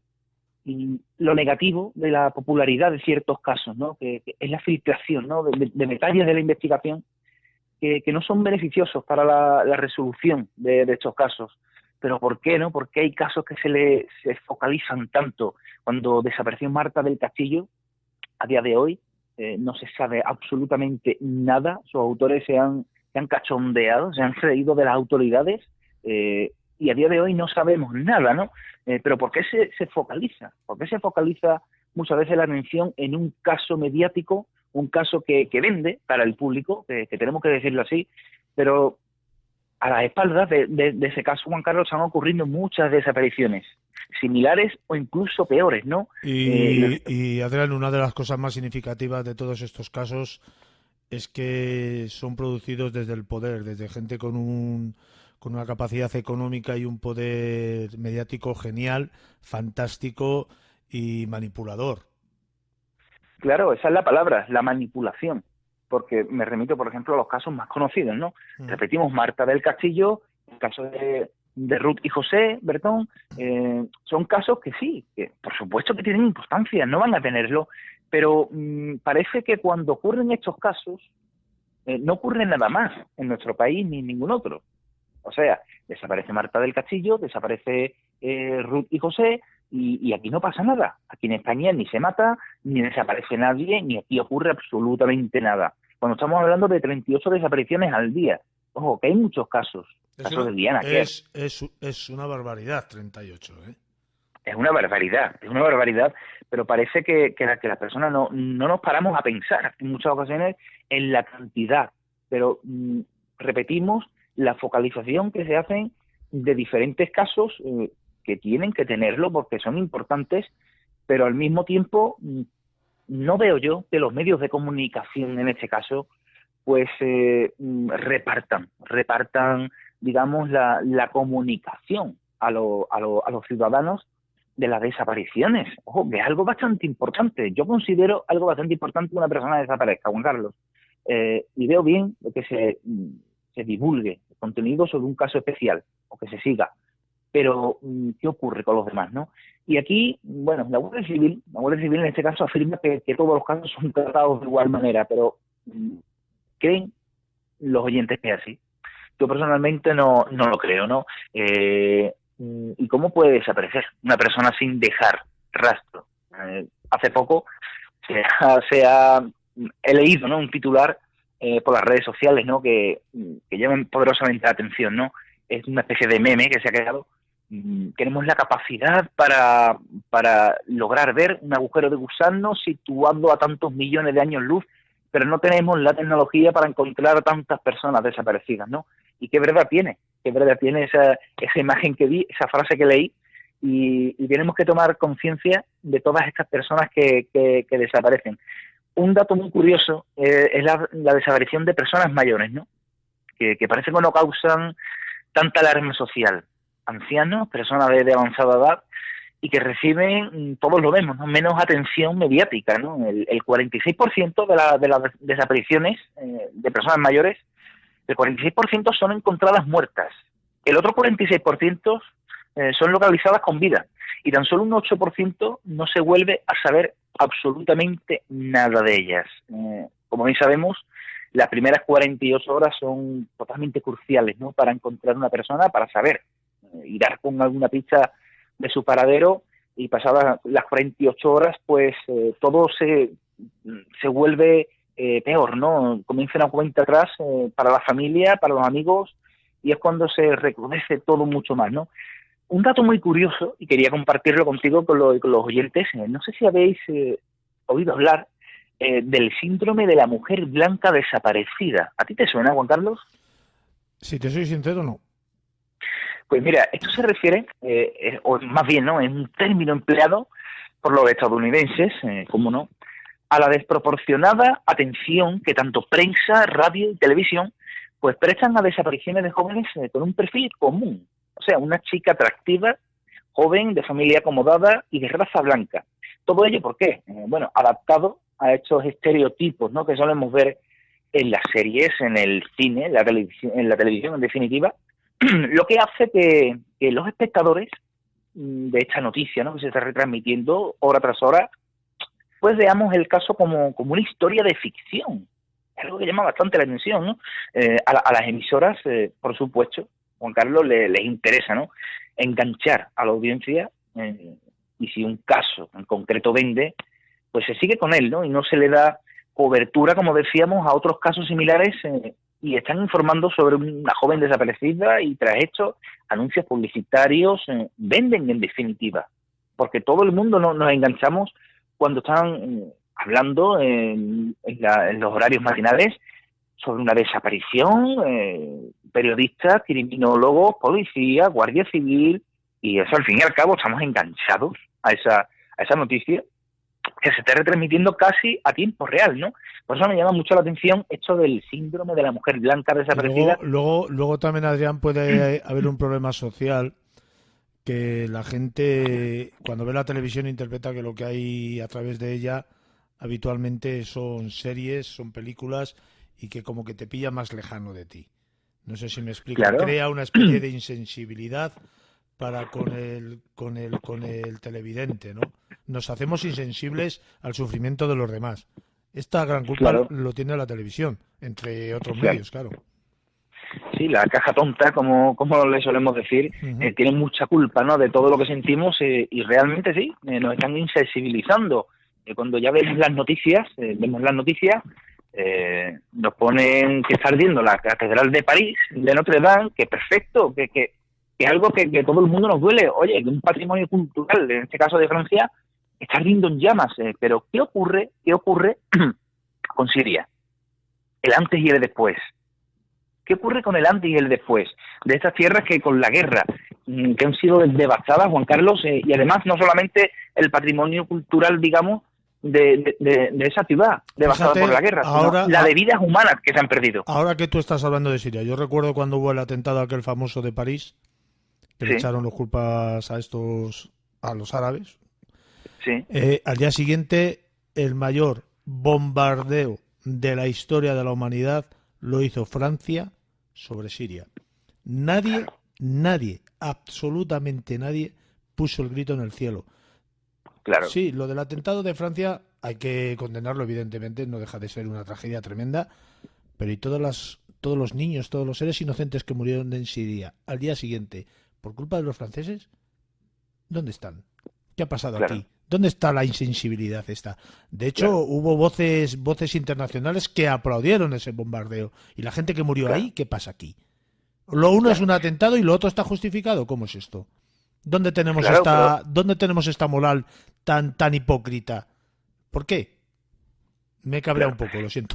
Sí, pero estoy contigo, ¿no? Y por eso he iniciado, ¿no? He encendido la chispa porque yo creo que hablando del misterio, los amigos que escuchan este programa son personas sensibilizadas con estos temas, pero que no todo queda en el incendio de Notre Dame, no todo queda en Dianaguer, no todo queda en Marta del Castillo. Oye, que hay muchos casos y peores que ocurren. Y el relato que hemos escuchado hoy está basado en un caso muy conocido aquí en España, y todos lo sabemos, todos lo habremos reconocido, y tenemos que sincerarnos y tenemos que abrir los ojos y no seguir como borregos lo que la prensa, lo que la televisión nos quiera vender. Oye, que sí, que a todo el mundo no nos duele que se quede en una catedral como es la catedral de Notre Dame de París. Perfecto, que todo el mundo sentimos una empatía, pero que tenemos que sensibilizarnos también con el resto del mundo, que no porque no nos lo pongan por delante de la televisión no significa que no pase nada, ni que no exista. Oye, que mueren diariamente en tierra de Siria, en toda esta parte de Oriente, miles de niños cada día, y no nos sensibilizamos. Entonces realmente veo mucha estupidez en las redes sociales de muchas personas, ¿no?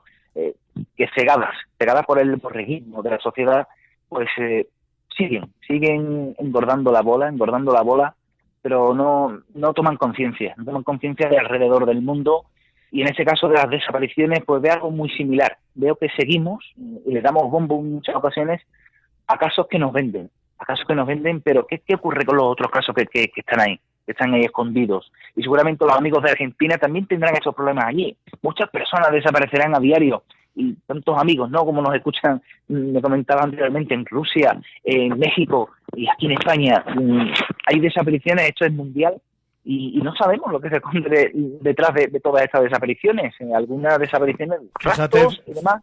Fíjate que muchas desapariciones están, iba a decir justificadas, pero no es la palabra. Detrás de ellas hay un tráfico de órganos, sobre todo en los países sudamericanos, subdesarrollados, entre comillas. Hay un tráfico de órganos importantes. O sea, va ahí la salud de la gente poderosa y de la gente con dinero. Porque son los que pueden pagar esas cosas. Que aunque se puedan pagar, no está justificado que a una persona la raptes, la estripes un órgano para ti. Es que no tiene sentido, no tiene lógica. ¿Dónde está aquí la calidad humana de las personas? ¿Dónde nos estamos quedando, Adrián? Claro. Recordemos, por ejemplo, un caso, ¿no?, al que mencionas, hecho del tráfico de órganos, un caso, ¿no?, que es muy conocido aquí en España, a día de hoy no está resuelto. La madre, en este caso, aún espera la llegada de su hijo, David Guerrero Guevara, el niño de 13 años que estaba considerado, ¿no?, en su tierra como un genio de la pintura, ¿no?, un futuro Picasso. Decían muchos que él cada día, ¿no?, llegaba del colegio y tras merendar pues acudía a esa escuela de arte donde seguía incrementando, ¿no?, esas dotes artísticas. Aquí nos situamos el 6 de abril del año 1987, ¿no? En esa fecha, pues una exposición, ¿no?, sobre arte. El niño David Guerrero Guevara, él expone un cuadro pintado por él mismo, representando el Cristo de la Buena Muerte de Sevilla, y precisamente era el artista más de esa galería de arte. Como cada día, pues David llegó a su casa para merendar y acudir a la escuela de arte, aunque ese día él tenía planeado pasar antes, ¿no?, por el citado, ya que le iban a realizar una entrevista radiofónica, pero a 150 metros de su casa se encontraba la parada de autobús, era la que le llevaría, ¿no?, hasta este museo, pero es en ese tramo, 150 metros, donde se le pierde el rastro, ¿no? David Guerrero Guevara nunca llegó a ese destino, a ese museo, y fue su padre, fíjate, cuando a las 9 de la noche fue a recogerlo a este centro y se enteró que su hijo no había aparecido por allí. Claro, a raíz de ese momento, una búsqueda, ¿no? Todos lo recordamos más bien por las reposiciones, ¿no?, las noticias que hemos escuchado a lo largo de todos estos años, hasta la actualidad, ¿no? Se habló de un posible secuestro, acusando a supuestos explotadores, ¿no?, de falsificaciones de obras de arte, pero bueno, también se barajaron diversas hipótesis, como el tráfico de órganos, ¿no? Por eso me ha venido a la mente este caso, ya que lo mencionabas, ¿no? También la prostitución infantil, o incluso sectas satánicas, ritualísticas. En definitiva, hay casos de desapariciones extrañas, como hicimos nosotros un especial hace bastante tiempo en el lado oculto, y realmente hay desapariciones que son extrañas de por sí, ¿no? El mero hecho de que una persona de un día para otro, y en este caso, como el de David Guerrero Guevara, precisamente un día en el que la reina Sofía visitaba Málaga y estaba la calle atestada de gente, Juan Carlos. Había policías por todas partes, en 150 metros de su casa. Este niño se le pierde la pista.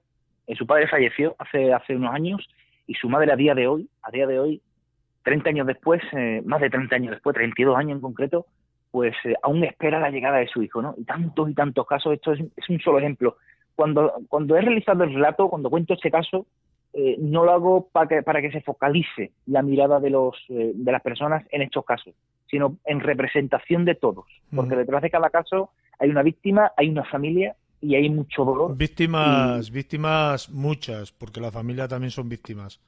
Claro que sí. Yo creo que las principales. Sí, y muchos amigos también claro son sí. víctimas, porque no dejan de perder a un ser querido o a alguien que tenían muy cercano a sí mismos. Adrián, deseo que por lo menos en esta época religiosa que estamos viviendo podamos haber abierto un poquitín la mente de la gente, y que cada vez que veamos por la televisión que alguien ha desaparecido, pensemos en que hay 38 personas al día que desaparecen en este país y que no vuelven a aparecer, la mitad de ellas, claro, aparecen muertas, o un 8% no vuelven a aparecer nunca más.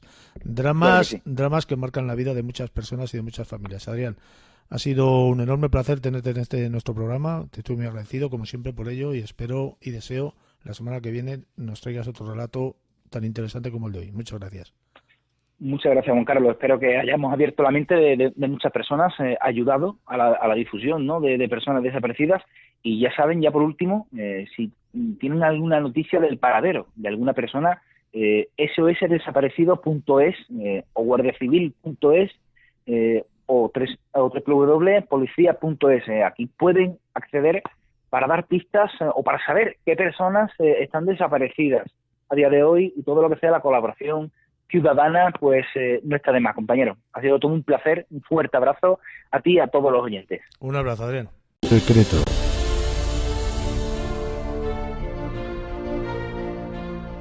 El mal de ojo es una creencia popular supersticiosa que está extendida en muchas civilizaciones, según la cual una persona tiene la capacidad de producir daño, desgracias, enfermedades, incluso llegar a provocar la muerte a otra persona con el solo hecho de mirarla.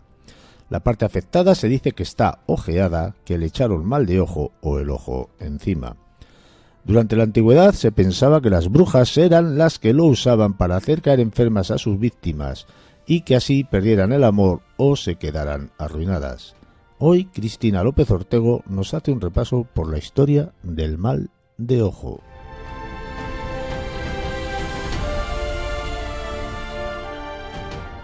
Buenas noches y bienvenida, Cristina. ¿Cómo estamos?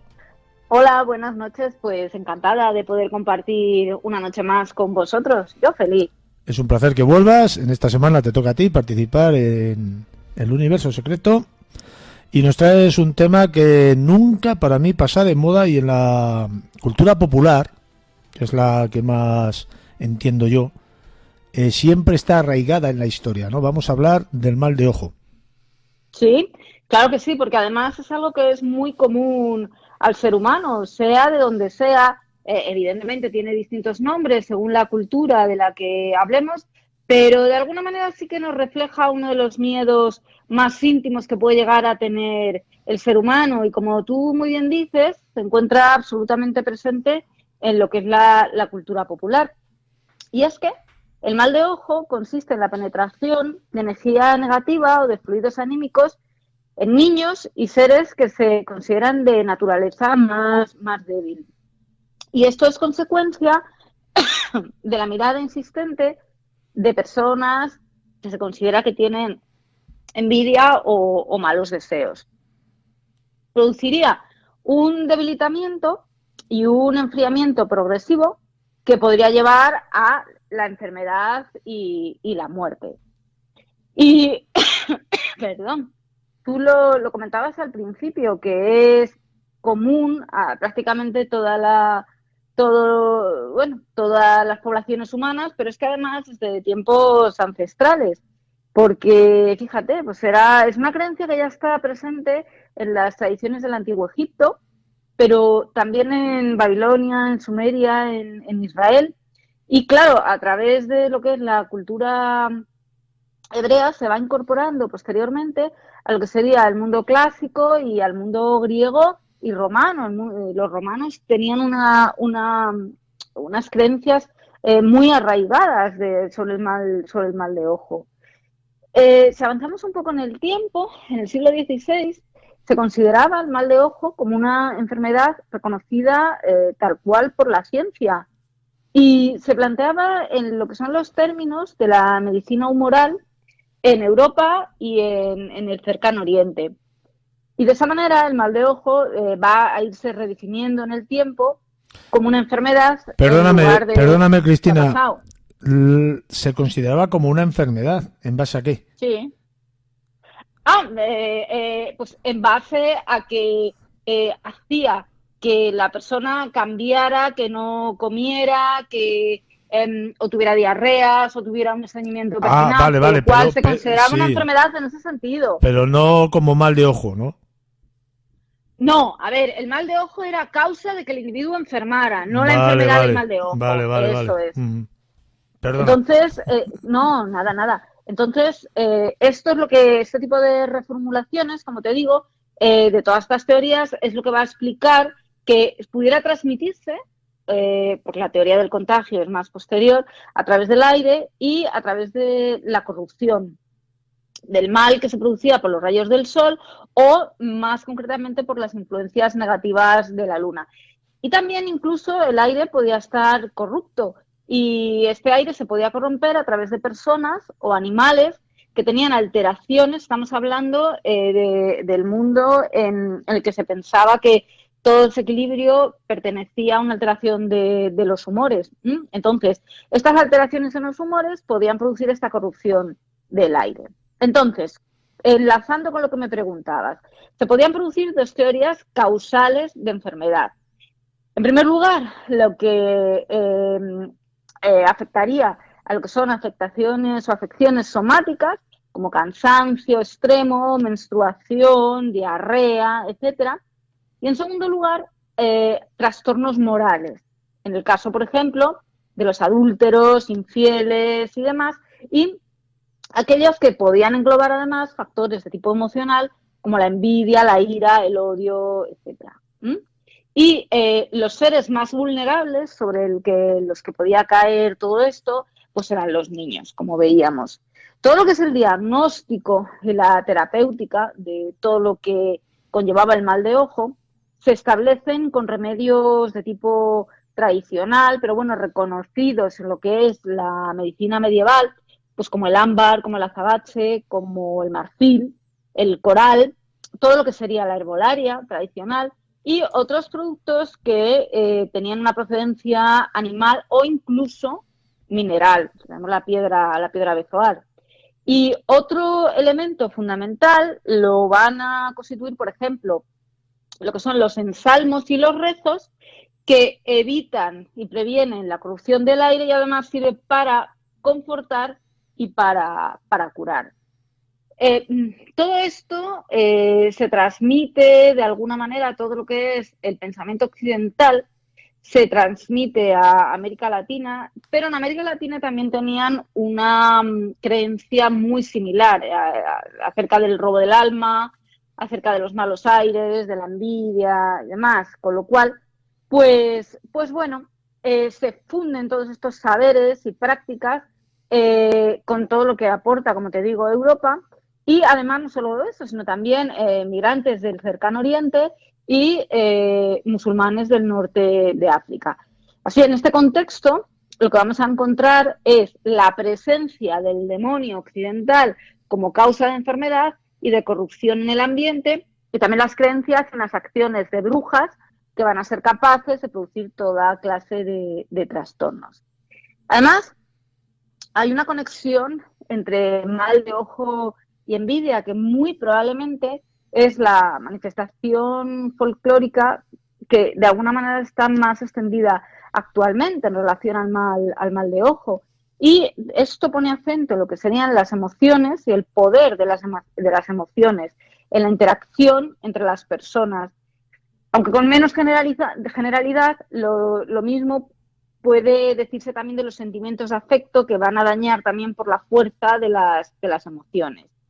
Es verdad que la envidia, en cuanto a emoción con carga negativa, es la teoría causal, la teoría etiológica, que va a ser más difundida para explicar el mal de ojo. O sea, realmente tú cuando vas a una población, generalmente un área rural, de lo que te van a hablar directamente es de la envidia, del que mira con ojos de envidia. Muchas veces que no son ojos voluntarios, sino que simplemente la persona siente envidia y a través de ahí está efectuando un mal de ojo hacia otra persona. Bueno, como te decía, la tradición del mal de ojo, en concreto en América, es absolutamente sincrética. Pero también te nombraba un tipo de fenómeno que son los fenómenos involuntarios de robo de alma, de robo de entidades anímicas, y ahí sí que podemos referirnos a una base prehispánica pura, aunque realmente es un fenómeno muy, muy, muy parecido. En el caso de la tradición medieval, nos encontramos en España que el mal de ojo puede ser definido y puede ser descrito como una maldición sin palabras, entrecomillándolo. Por ejemplo, para los hechizos se van a precisar unas ciertas frases rituales, también para maleficios, para realización de filtros, bebedizos, fluvios.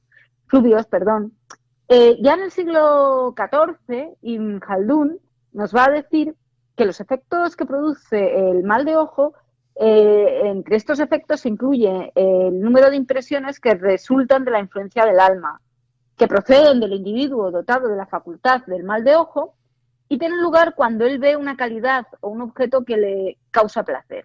Entonces su admiración se va a volver tan intensa que hace nacer en su entraña un sentimiento de envidia, juntamente al deseo de arrebatar esa calidad o ese objeto a quien lo posee.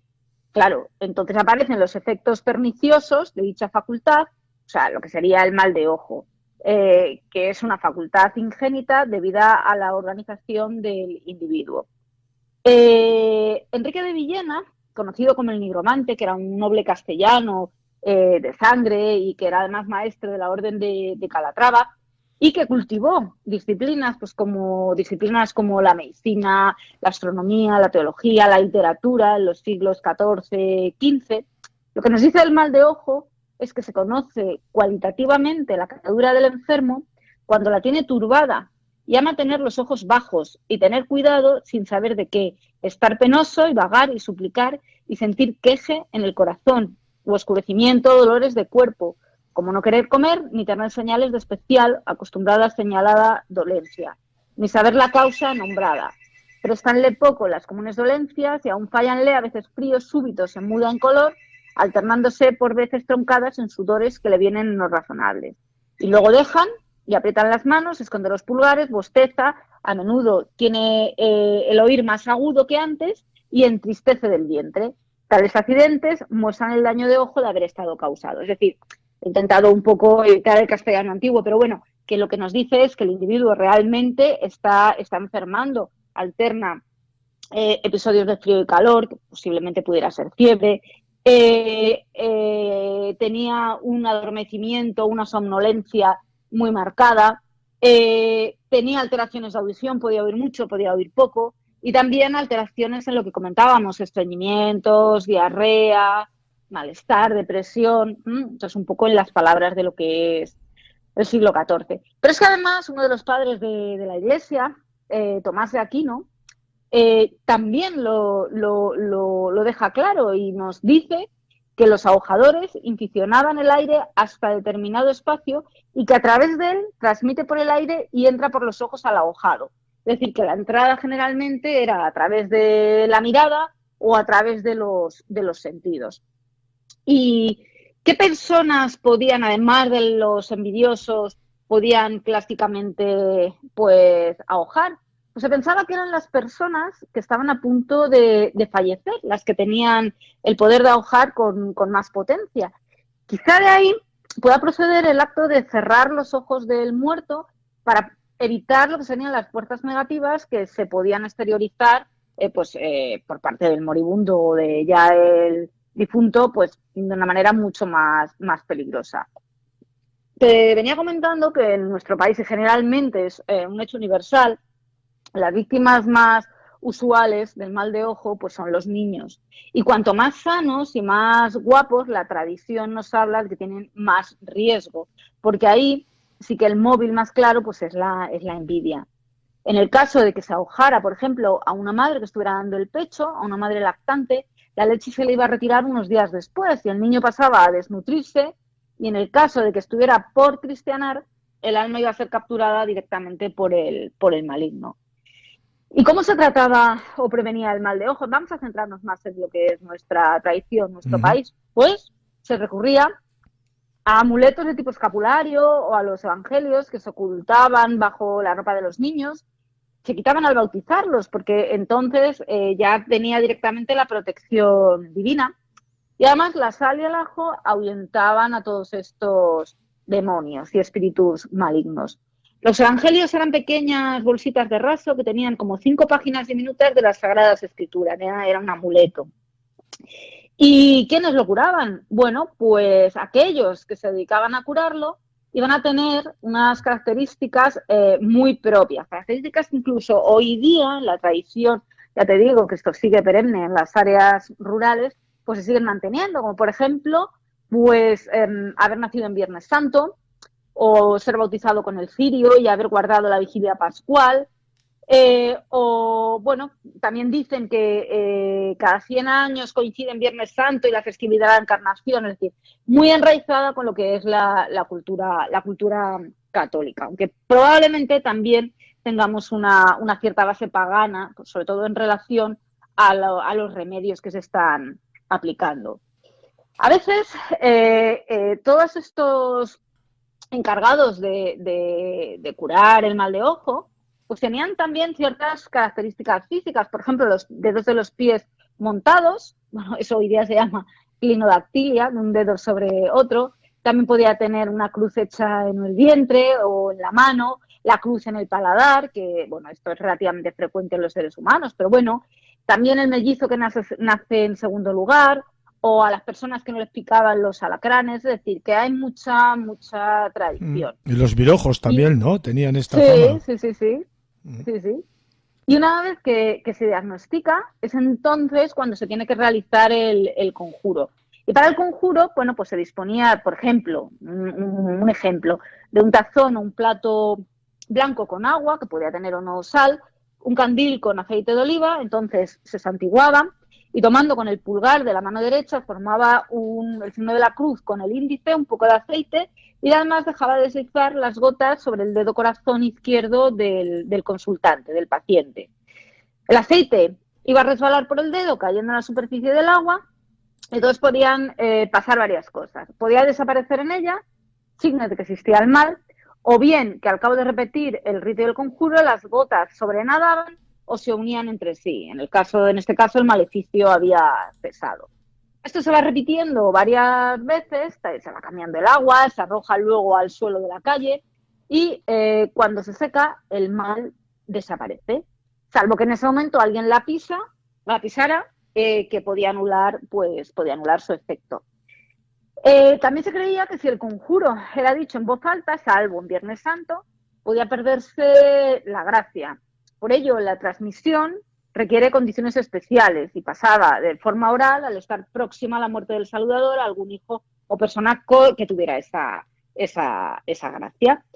Y bueno, los conjuros realmente lo que son letanías de santos en los que se iba a invocar generalmente a las 3 personas de la Santísima Trinidad y haciendo persignaciones y una serie de rituales.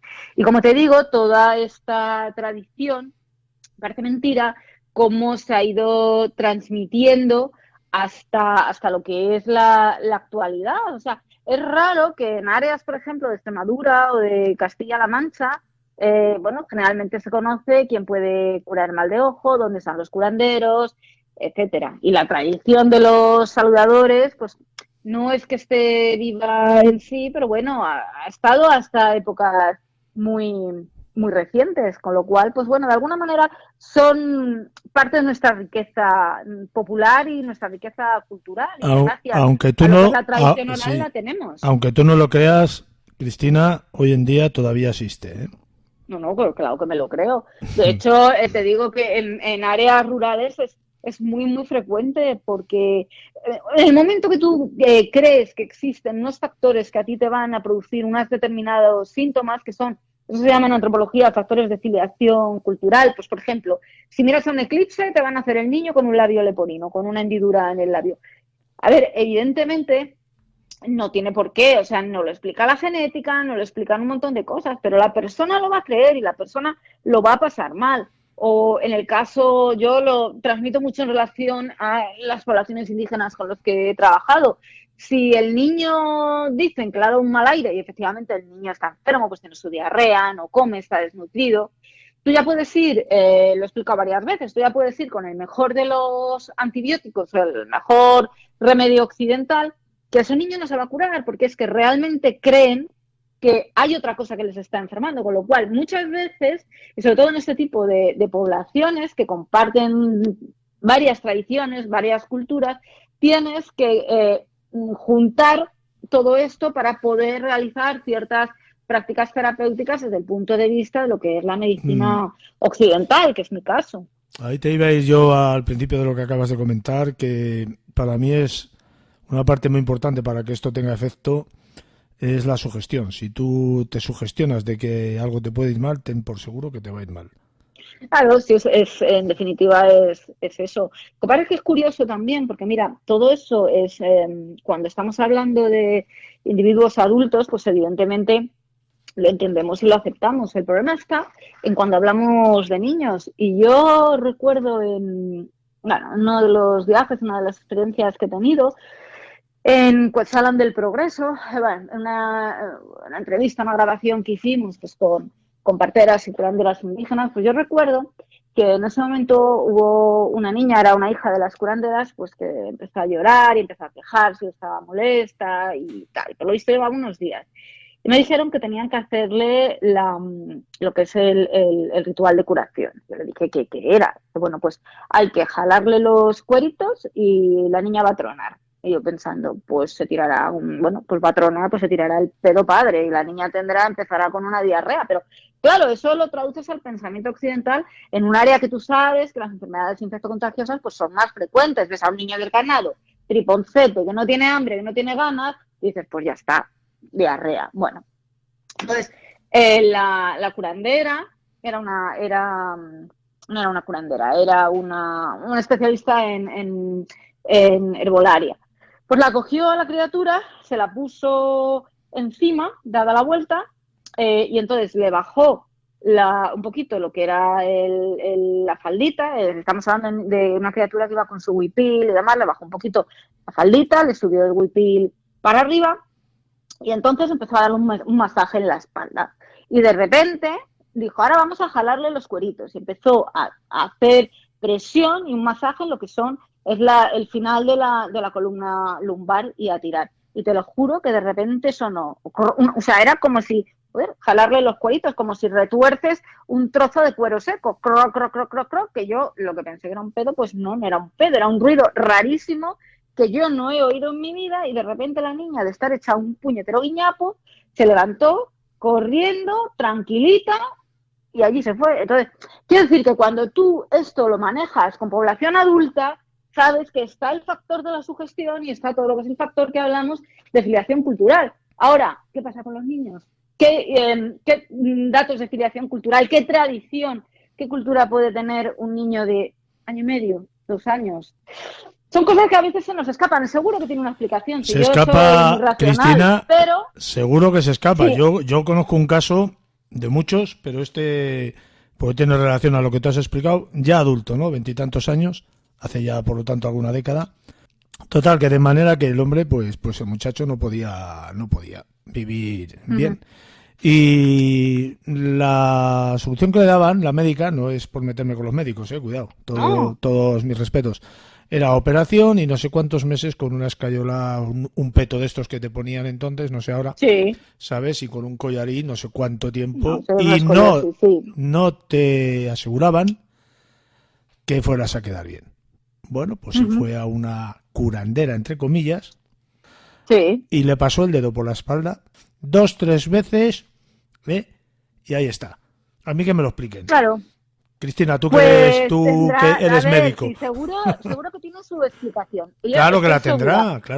Pero, bueno, en ese momento, pues fue más efectivo lo que es un remedio de tipo tradicional, que simplemente a lo mejor es una técnica de sobada, o como dicen en América, o un tipo de masaje, pues que en ese momento era otra alternativa A, y la alternativa pues salió bien. Sí, Ojo, sí. que esto no quiere decir, por favor, que yo lo digo siempre, hay diagnósticos, hay cuadros, hay cosas que por favor tenemos que recurrir a la medicina. Siempre, sí, yo no estoy diciendo lo contrario, No, pero te lo quiero decir también para que estamos hablando para la gente. Yo sé perfectamente lo que estás pensando y tú me estás interpretando a mí, pero yo lo que quiero también es dejar bien claro que ante determinadas dolencias, pues que pueda ser, por ejemplo, un tumor, lo que hay que hacer es lo que hay que hacer. Hombre, o sea, eso no tenemos ningún tipo de duda. Estamos hablando... Oncólogo, quimioterapia, radioterapia, cirugía, el que etcétera. estamos hablando, Nada por que ejemplo, ver. yo tuve un esguince hace muchos años, cuando hacía deporte, que hacía baloncesto,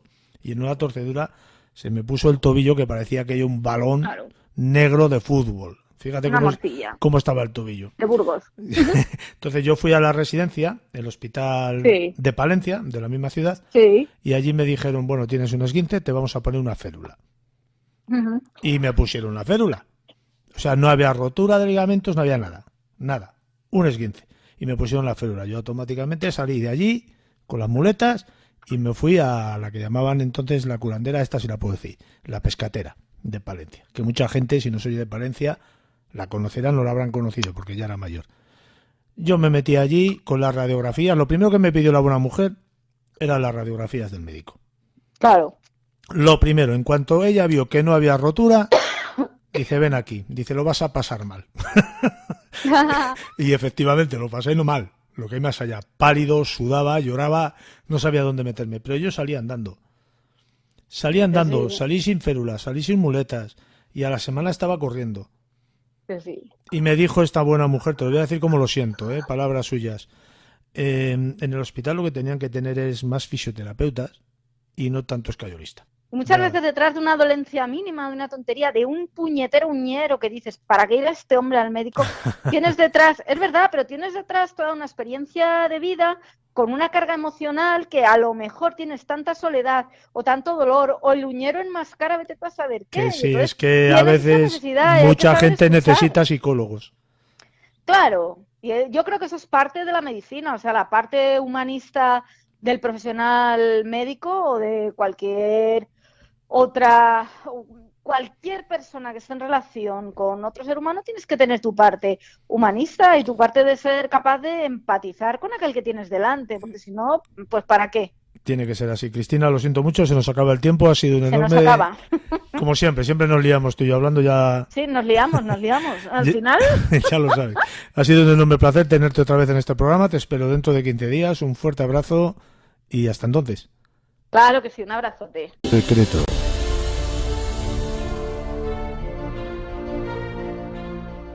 Llegado el final del programa, solo me queda que daros las gracias a todos por vuestro tiempo, vuestra atención y vuestra compañía.